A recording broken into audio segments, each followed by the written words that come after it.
Fala moçada, tudo bem com vocês? Espero que sim. Eu sou a Tati Pontes e eu tô aqui mais uma vez para a gente compartilhar a palavra de Jesus. O Evangelho conforme eu estudo, aprendo e procuro praticar na minha vida, na minha caminhada. Hoje nós vamos falar da misericórdia, do amor e da correção fraterna de Jesus, nosso Salvador. Nós vamos falar sobre o perdão dele e, ao mesmo tempo, a advertência dele sobre uma vida nova. Nós vamos falar do Evangelho de São João, o capítulo 8, versículos serão do 1 ao 11, que nos diz o seguinte: Jesus foi para o Monte das Oliveiras. Ao amanhecer, retornou ao templo e todo o povo ia-se ao seu encontro. Então Jesus sentou-se e ensinava. Logo chegaram os escribas e os fariseus, levando uma mulher que tinha sido pega cometendo adultério. Eles a colocaram no meio e disseram a Jesus: Mestre, essa mulher foi pega em adultério. A lei de Moisés manda que mulheres assim sejam apedrejadas. E tu, o que dizes? Eles diziam isso para testarem Jesus e terem motivo de o acusar. Então Jesus inclinou-se e começou a escrever no chão com o dedo. Os escribas e os fariseus continuaram fazendo a mesma pergunta. Então Jesus levantou e lhes disse: Quem de vocês não tiver pecado, atire nela a primeira pedra. E, agachando-se de novo, continuou a escrever no chão. Ouvindo isso, eles foram saindo um a um, a começar pelos mais velhos. E Jesus ficou sozinho com a mulher, ali no meio. Então se levantou e perguntou: Mulher, onde estão eles? Ninguém condenou você? Ela respondeu: Ninguém, Senhor. Então Jesus disse: Eu também não a condeno. Vá e não peque mais. Essa palavra, ela é linda, que nos ensina o sentido da misericórdia, o sentido do perdão de Jesus, o porquê ele veio para os pecadores, como a gente tanto prega, fala, e sim, ele veio para nós, para os pecadores. Ele veio para uma mudança de rota dos pecadores. Ele não veio para aplaudir os pecados dos pecadores. Ele veio para converter os pecadores. E essa palavra, ela deixa isso muito claro aos nossos corações. Nos conta que no início ali, os fariseus mais uma vez, né, na armadilha, a vida deles, eles viviam para condenar Jesus, para contradizer Jesus, para pegar ele no pulo, né? Eles faziam de tudo, era todo momento querendo armadilhas contra o Senhor. E queriam a todo tempo que Jesus enfrentasse eles, quando eles falavam: em nome de quem você fala isso? Ninguém pode falar que é filho de Deus, ninguém pode falar que é o próprio Deus. Em nome de quem você opera curas no sábado? É proibido pela lei, não pode fazer. Tudo eles queriam encurralar Jesus ali, pegar Jesus em contradição ou em algum crime, né? Para eles poderem confirmar o que eles estavam falando, que Jesus não era o Messias, né? Exclusivamente por não compreenderem o reino de Jesus. E mais uma vez eles fizeram uma armadilha ali para ele, pensando o seguinte: vamos armar essa arapuca aí, né? Se ele falar que não é para tacar pedra na mulher, ele está indo contra a lei de Moisés. E a lei é clara que a mulher devia ser apedrejada caso fosse pega em adultério. Aqui um ponto muito interessante que ontem, né, a gente partilhou já um pouco em alguns estudos, até no curso que eu estou fazendo, algumas falas eu já tive sobre essa palavra. E é muito interessante quando a gente observa que o adultério, ele só é cometido por duas pessoas, né? Não tem como se adulterar sozinho. E ali a gente tem a mulher, né? O homem, ninguém nem sabe aonde que ele tá passando nesse adultério, aonde que ele foi, o que aconteceu. A mulher era apedrejada até a morte. E ali se Jesus condenasse também essa mulher, né, ele fosse o primeiro a atacar a pedra dela, ele ia estar contradizendo a misericórdia do pecador, que ele veio para os pecadores, ele veio para os pecadores sendo homens ou mulheres. O homem não estava ali para receber o pagamento dele por esse pecado, né? Ele não estava ali para responder por isso, se responsabilizar por isso. Era só a mulher que estava ali, ela que arcar, né, com o adultério que ela cometeu com algum homem que não estava na história aqui, que não está na história. No acontecido, né, no que foi relatado desse fato que aconteceu. Então, pois bem, Jesus estava ali no meio de uma armadilha. Ou ele absorve essa mulher e é contra a lei e é preso por isso, porque ele foi contra a lei de Moisés. Vem um homem que fala que está pregando em nome de Deus e vai contra a lei que Deus passou para Moisés, então ele que tem que ser apedrejado e morto, né? Não é essa mulher. Também, se ele pega a primeira pedra e taca nela, ele vai contra o discurso que ele vinha falando até ali de misericórdia, de perdão, que ele veio, né, para reconciliar, para entender que não somos o pecado, nós estamos pecando, mas nós podemos sim seguir outro caminho, converter, né? Seguir outra rota ali, a gente não precisa viver na mesma rota sempre. Conhecendo ele até, né, o que mostra na Bíblia aqui, né, nos evangelhos, a gente sempre tem, que todo mundo que passou por ele mudou essa rota, né? Eu pecava até encontrar com ele, até vê-lo, até experimentá-lo na minha vida. Depois disso, eu mudei essa rota, né? Então, Jesus é o cara maravilhoso, perfeito, sábio, né? Sagaz, o mais sagaz que tem, porque nessa armadilha ele é divino, perfeito. Já sabia que estava numa armadilha. Ficou quietinho ali escrevendo. Acho uma boa hora, inclusive, pra gente escrever na areia, né? Deixa o povo aí, vamos ver o que vocês vão insistir nisso. Às vezes eles desistem da armadilha, vai cada um pro seu canto, me deixa em paz aqui. Eu tô ensinando, eles vêm tirar minha paz com isso, né? Pra vocês verem que a armadilha era pra Jesus, porque se é uma lei, né? Tanto que levaram a mulher para Jesus. Se é uma lei que não tem negociação, já tivesse apedrejado a mulher antes, não precisava levá-la para Jesus. Mas levaram ela para Jesus, porque a armadilha era para Jesus. Então, né, vamos. Aí Jesus falou, vou escrever. Às vezes eu escrevendo aqui, você fala assim, Jesus tá com alguma coisa na cabeça, vamos levar a mulher para lá, que ele não quer responder pra gente, não. Mas eles insistiram, né? Jesus ele escrevendo na areia e tal. Aí eles insistiram no assunto com Jesus.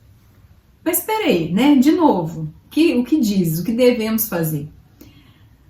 Jesus, o cara, me vira e reverte a armadilha para eles. Quem não tiver pecado pode começar a tirar, né? Dentre vocês aí, olha aí, quem não tem nenhum pecado, já começa, né? As pedras já estão tudo aqui, já pode começar. E eles foram saindo um, a começar pelos mais velhos. Quanto mais idade, mais pecado, né? Quanto mais velho eu sou, mais pecado eu tenho. No caso deles ali, mais pecados eles acumularam até então. E até a vinda de Jesus, eles viviam muito no escuro dessa misericórdia, desse pedido de perdão, de como zerar os meus pecados, né? Porque até então eles tinham pecados, tanto que foram saindo um a um. E eles lembraram de todos esses pecados, às vezes são pecados que acompanhavam a cabeça deles, a consciência deles ao longo dessa jornada, porque assim que Jesus falou, ninguém teve a coragem, ninguém se atreveu de pegar uma pedra e tacar nessa mulher. Porque os pecados estavam vivos ali, todo mundo sabia que tinha pecado, que não tinha como fazer isso, que esse contraponto que ele deu, né, essa resposta que ele deu, caiu por terra. A lei de Moisés e a falta de misericórdia ou não, eles nem lembravam mais da armadilha, eles não tinham o que fazer. Eles não tinham como, né, falar, não tenho, né, eu taco primeiro porque eu tenho como provar que eu não tenho pecado. Eu tenho. Eles tinham pecados. Nós temos pecados, meus queridos, nós temos. E a palavra de hoje, ela nos ensina que ainda hoje, quantos e quantos de nós, quantas vezes a gente se vê naquele momento de tacar as pedras, de acusar o irmão, de esquecer que nós temos muitos e muitos e muitos pecados que não conseguimos administrar, mas acusamos do meu irmão porque o do meu irmão é mais fácil de resolver, porque eu estou vendo de fora. Eu não estou na situação dele, eu não estou o que aconteceu com ele, eu não estou no gancho dele, eu estou simplesmente de fora, observando de fora e dando soluções mágicas para ele. É só ele fazer isso, é só ele fazer aquilo que dá certo, é só ir por esse caminho, era só não ter ido por esse que não teria pecado. E os seus pecados? A gente está dando conta de administrar os nossos pecados? A gente realmente, se fosse no tempo de hoje, a gente poderia pegar a primeira pedra? Eu acredito que não. Diferente daquele povo, hoje a gente tem, né, nós cristãos católicos temos o sacramento da confissão, né, que nos ajuda ali a tirar o peso dos nossos pecados. E que só faz sentido se eu pedir perdão, se eu ir me confessar, pedir a confissão e eu mudar o meu caminho. Não faz sentido eu confessar e só aliviar minha consciência do pecado que eu cometi ontem e hoje a minha rota ser a mesma de ontem e eu cair de novo no mesmo lugar que eu sei que essa rota me leva, ela não me leva para caminhos diferentes. Essa rota só vai me levar para o erro e eu continuo indo nela, mesmo pedindo perdão, mesmo indo me confessar, mas é esse o meu caminho. Então eu vou cair de novo, vou cair de novo. Isso não é sacramento, você não está vivendo a confissão, você não está vivendo o perdão e a misericórdia de Jesus. Porque Jesus no final fala com ela. Então Jesus disse, eu também não a condeno, vá e não peque mais. A misericórdia de Jesus na nossa vida, ela é sobre não pecar mais. Não faz sentido eu me arrepender de um pecado que me pesou, que está me pesando a consciência, que está doendo, que está tirando a minha paz ali, né? Que eu sinto que eu não estou sendo uma cristã como deveria por conta de um pecado. E pecar de novo esse pecado, consciente. Não existe a possibilidade de um arrependimento sincero se eu estou pecando novamente da mesma forma consciente. Eu não vou sair do lugar, eu não vou ter arrependimento sincero. Quando a gente pega todos os evangelhos e a gente fala que Jesus veio para os pecadores, nós que estamos vivendo, buscando viver, né? Igual eu sempre falo, eu estudo, aprendo e procuro praticar. Só faz sentido se eu praticar. Se eu ler e ficar no raso, não faz sentido eu querer partilhar com vocês, eu querer falar de uma coisa que eu não estou vivendo, que eu não pratico na minha vida. Eu só leio e vou passando, né? São os fariseus, os mestres da lei. Eu leio e passo os fardos para vocês, mas eu não vivo, não começa por mim, não faz sentido. Quando ele me perdoa aqui, ele fala, vá e não peque mais, porque quando ele me perdoa, quando a gente vê essa pecadora em adultério, a gente tem que se colocar no lugar de quem foi que teve essa graça dessa misericórdia de Jesus. Sabe? O cego que foi curado, coloque-se no lugar do cego espiritual, do cego que não via as coisas, que não enxergava as verdades de Cristo e que começou a ver. Não faz sentido você continuar como cego se você começou a ver. Não faz sentido você continuar agindo como uma adúltera, como uma pessoa que trai, como uma pessoa que prega uma coisa, mas faz outra, acha normal, né? Porque no Brasil é assim, no Brasil todo mundo faz, o mundo é dos espertos. Não faz sentido você se alimentar dessa palavra e achar que você vive como o mundo. Você não foi criado para o mundo, né? A gente está aqui numa caminhada em busca do céu. A gente está caminhando de volta para casa, de volta para o céu. Então, se esse é o meu chamado e se essa é a minha missão, caminhar de volta para minha casa, para o céu de onde eu vim, eu não posso agir como todo mundo está agindo. Como o mundo é desesperto, se você não fizer, você fica para trás. Só você vai ser a boba? Só você vai ser a que não faz igual todo mundo? para conseguir dar um abraço em Cristo, pensa bem, é o melhor dessa vida, é o melhor dessa terra. Eu não perco nada desviando a rota do pecado, gente. Essa consciência que nós devemos ter. Jesus, o encontro com Cristo não te tira nada. A gente precisa, a gente que está caminhando e buscando aprender, é isso que eu ia concluir naquele momento, a gente precisa passar isso para as pessoas, que não nos falta nada, pelo contrário, nós somos abastecidos. Nós somos saciados pela verdadeira alegria, pela verdadeira felicidade, né? Quem não está buscando viver dessa palavra, a adúltera aqui, antes de encontrar com Jesus e ser, né, salva por Ele, mais porque Ele salva nossas vidas diariamente, em todos os momentos, em cada situação que a gente vive, ela que antes de ser salva por Ele, ela não conhecia a verdade. O adultério para ela era o normal, era o que saciava ela, que trazia felicidade, que às vezes numa promessa, né, de um casamento, de alguma coisa, a gente não sabe o que essa adúltera estava vivendo para estar cometendo o adultério. E a verdade que ela tinha naquele momento era essa. Mas a partir do momento que ela foi salva por um homem que não a condenou, porque o único que poderia pegar as pedras tudo e tacar nela naquele momento, tacar em mim, tacar em você, é Jesus. É o único sem pecado. Era o único que poderia, não, aqui, a galera aí não tem não, mas deixa eu te falar, você tá errado mesmo, e começar a você tacar pedra, era ele. Ele era o único que poderia fazer isso. É o único que poderia olhar pra mim e falar, Tiane, minha filha, o que você tá fazendo? Em que rumo que você tá indo? Eu não tenho pecado não, mas você, ó, aí começa a se listar pra mim. Só que ele age com um amor misericordioso. Quando eu me encontro com ele, quando essa mulher se encontrou com ele, não fazia sentido ela pecar mais. Não faz sentido. Não é Deus que me tira nadar, mas eu não vou caminhar com Cristo, não.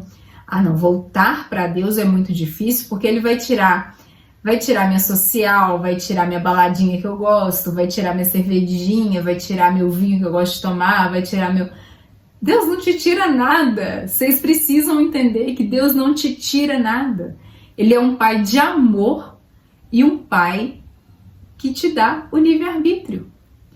Entenda que quando você vê uma pessoa na caminhada que optou por não beber, optou por não ir em alguma determinada festa que ia antes, ou vai em algumas e outras não, não é Deus que obrigou ela a fazer isso. Deus não vai te obrigar a fazer nada. Cada um tem a sua caminhada e Deus pede de cada um uma entrega. E Ele pede, Ele não te obriga. Ele não te obriga a nada. Ele não vai chegar com o pé na porta tirando, isso você joga fora, isso você vai para outro lado, isso aqui. Não. Quando você vê uma pessoa caminhando que tinha velhos hábitos e não tem mais, é porque essa pessoa optou sair do lugar. Ela optou mudar a rota. Ela optou por realmente evoluir, por realmente sair de onde estava. E se ela cortou uma determinada coisa, que aos olhos das pessoas de fora pode parecer assim, entrou pra igreja, agora não faz isso mais. Não tem nada a ver. Ela optou por tirar porque aquilo estava atrasando a evolução dela. E é pra ela, ninguém obrigou ela. Pelo menos no encontro particular com Jesus, né? A gente sabe que tem situações e situações. Tem também as situações das pessoas que não conseguem sair da rota atual se não tiver uma série de leis e obrigações e alguém para puxar o tempo todo. Você não pode, você não pode, você não pode. Porque a pessoa ainda não tem discernimento de caminhar sozinho com Cristo. Por isso que eu bato muito na tecla da intimidade com Jesus. É intimidade com aquele que te curou, que te salvou, que te livrou do apedrejamento.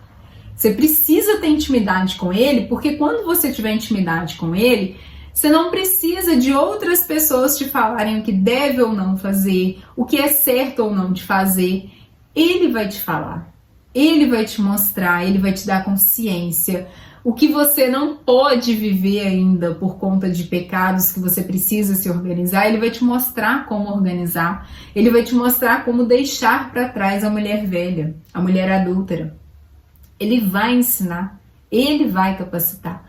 Não se preocupe com o que você terá que fazer ou não se você aceitar Jesus como Senhor e Salvador da sua vida. Na verdade, o que você fizer vai ser por escolha sua, por livre-arbítrio seu e por você entender que aquilo está te prendendo. O céu, como eu disse no último vídeo, ele é alto, ele é uma subida. Se você estiver pesado, carregando pesos, você não sai do lugar. Você fica no raso, você fica só se alimentando do que te pesa e te prendendo cada vez mais aqui. O céu é alto, você precisa estar leve para voar. Você precisa estar leve para alcançar. Que a gente possa pedir ao nosso Senhor Jesus Cristo a graça de ser salvo por Ele como essa mulher foi, né? Entender a misericórdia, o olhar de... E é aquilo que a gente meditou alguns dias, eu acho que na penúltima partilha, que fala que Jesus não veio para cancelar as leis de Moisés, não. Pelo contrário, ele veio para fazer que essas leis sejam cumpridas de todo o seu coração. Porque quando você cumprir a lei de todo o seu coração, você para de jogar fardos no seu irmão, né? De falar para o seu irmão como ele deve agir ou deixar de agir, você vai agir conforme o que Jesus quer para você. Então você para de eu não faço, mas você deve fazer, né? Ou se eu faço, eu tô te falando porque eu vi resultado diferente na minha vida. Então eu tô te falando porque eu quero que você também saia do raso, eu quero que você também veja resultados diferentes na sua vida.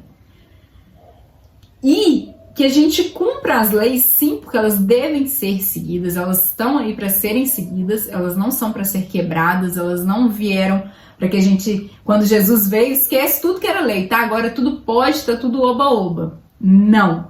As leis são para serem seguidas de todo o meu coração e de todo o meu entendimento.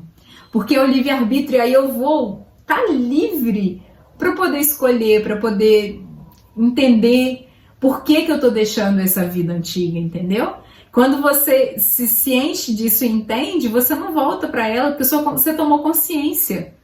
Realmente, olha o que essa vida antiga fazia comigo. Olha onde ela me levava, olha o que ela fazia com o meu humor, com a minha vida, com as minhas preocupações. Ela me deixava desinquieto. Eu não quero isso para mim. Eu não quero a vida antiga. Eu tenho consciência que eu não quero a vida antiga. Não eu sou obrigado a viver assim, sem olhar para o lado e não tendo consciência dos meus atos. Porque se eu sou obrigado, a qualquer momento, eu volto para a vida antiga de novo. Esse final nos mostra, mais uma vez, assim como Jesus fala quando ele questionam ele porque ele se alimenta, né, no jantar lá com os pecadores, ele fala que veio para os doentes. E aqui ele fala também, vai, não peque mais. Jesus sempre afirma a sua misericórdia, ele está aqui para te resgatar a hora que você quiser, mas também ele te responsabiliza pelo seu resgate, né? Ele fala, não peque mais. Quando a gente fala, Jesus veio para os pecadores, a gente precisa ter a consciência de que ele veio para converter os pecadores, não para achar lindo, maravilhoso o pecado dos pecadores. Não para sentado lá, tá, mas eu tô adulterando e Jesus veio para mim, então eu confio que Jesus veio para mim e ele vai vir adulterar comigo. Não, ele não vai adulterar com você. Ele não vai, ele veio para você, para te resgatar a hora que você quiser. A hora que você quiser sair do adultério, do vício, de tudo que te prende, tudo que te deixa amarrado nessa vida, que te deixa doente nessa vida. Ele veio para te libertar disso. Mas ele não veio para aplaudir o seu pecado e para ficar do seu lado. Quando ele jantou com os pecadores, foi para converter os pecadores. Quando ele não condenou essa mulher à morte e não tacou pedra nela, foi para que ela fosse e não pecasse mais. Ele cura você de todas as feridas, mas é para você não pecar mais, meu irmão. Entenda, ele veio para converter os pecadores, não para viver o pecado dos pecadores. Amém? Assim seja, tenha uma excelente semana, moçada, e até semana que vem.